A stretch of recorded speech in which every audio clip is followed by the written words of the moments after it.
Danes, drage gledalke in gledalci vašega kanala, vam bom spregovoril o dveh poteh, ki so v našem življenju možne. Vi ste tisti, ki boste izbrali in izbirate med njima. Evangelij današnje, 3. adventne nedelje, je zelo konkreten.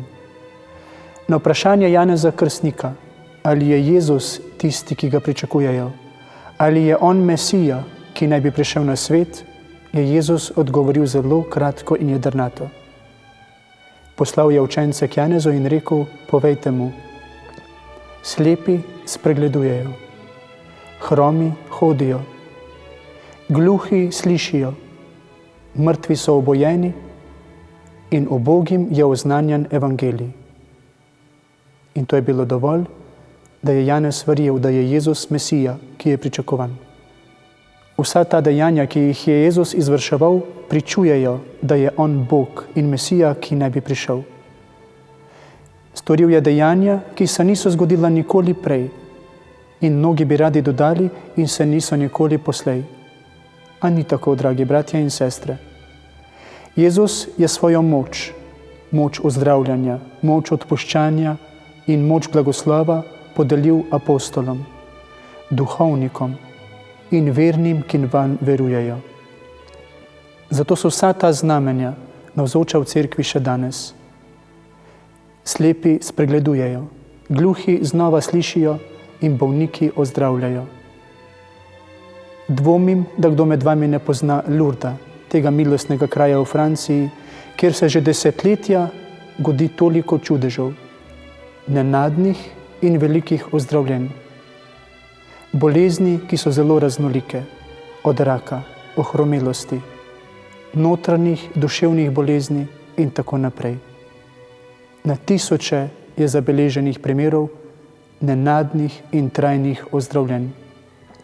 Torej vidimo, da še danes hromi hodijo, bolni ozdravljajo in vse to na Božjo besedo, na zaupno molitev tolikih ljudi po vsem svetu. Pa ne samo v Lourdu, tudi drugod. Pa pojdimo še naprej. Cerkev je varuhinja in pa oznanjevalka velikih skrivnosti in resnice. In ena največjih skrivnosti cerkve je gotovo sveta Evharistija. Jezusova zadnja večerja, ko se njegovo telo ponavzoči med nami v hostiji in njegova kri v vinu.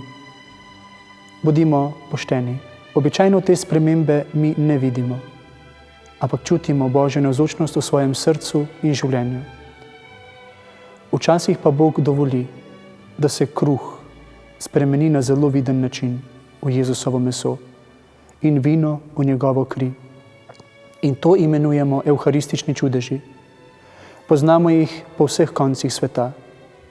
Nam so blizu čudeži v Italiji, v Lancianu, v Orvietu, v Ludbregu blizu Zagreba in še bi lahko našteval. Vsem skupaj pa je bistveno to, da gre vedno za spremembo v meso moškega, starega okoli 33 let, ki je pred smrtjo veliko trpel. In to meso je srčna mišica. To so ugotovili strokovnjaki in znanstveniki vsega sveta. Verjamem, da vam zveni znano.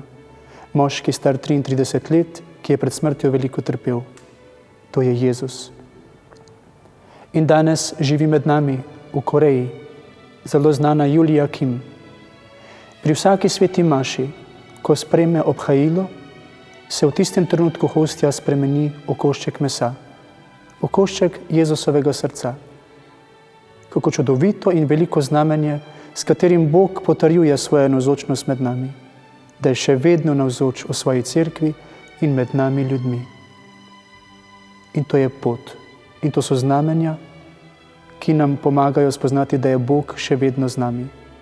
To je prva pot. Pot, ki je dovolj dobro prepričala Janeza Krstnika, da je veroval. In prepričala je mene in verjamem, da tolike izmed vas. Sedaj pa vam predstavim še drugo pot.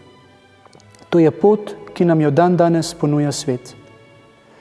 Rekli so in trdijo nekateri, da je vera zelo dolgočasna, da ne dopušča nobenega veselja in da so med nami samo zapovedi. In so oblikovali svoje veselje. Veselje, ki smo ga priča med mladimi, in pomeni tolike noči v diskotekah, v bučni glasbi in neomejenih količinah alkohola. Kako čudovito je to veselje, dragi bratje in sestre. Kdo ne vidi veselja mladih, ki se zbirajo na tolikih zbirališčih in se izgubljajo? Kdo ne bi podpiral takšnega veselja? In kdo med nami ne razume, da je največja sreča v tem, ko se napiješ in je potrebno praznjenje želodca? Kakšna je sreča staršev, ki tolike noči trepetajo doma? Resnična in čudovita sreča, ki nam je nudi ta svet. Pravijo, da mora človek poizkusiti vse, kar mu svet nudi in ni potrebno nobenih zavor. In prav je, da se mladi spuščajo v prezgodnjo spolnost, ki vodi v številne bolezni in nažalost v tolike splave nedolžnih otrok.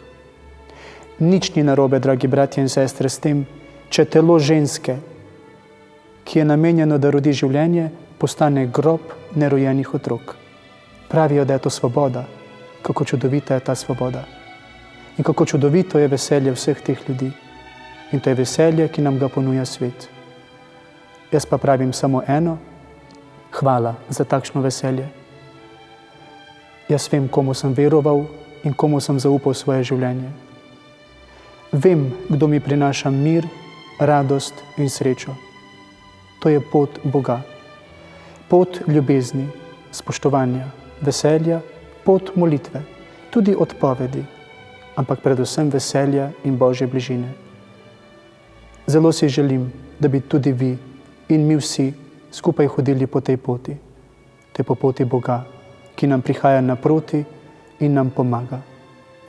Resnično, dragi bratje in sestre, podajmo se skupaj na to pot z Jezusom. To je pot, kjer bolni ozdravijo, kjer slepi spregledajo in lačni dobi svoj kruh. To je pot veselja in življenja. Podimo skupaj, Jezus nam že prihaja naproti.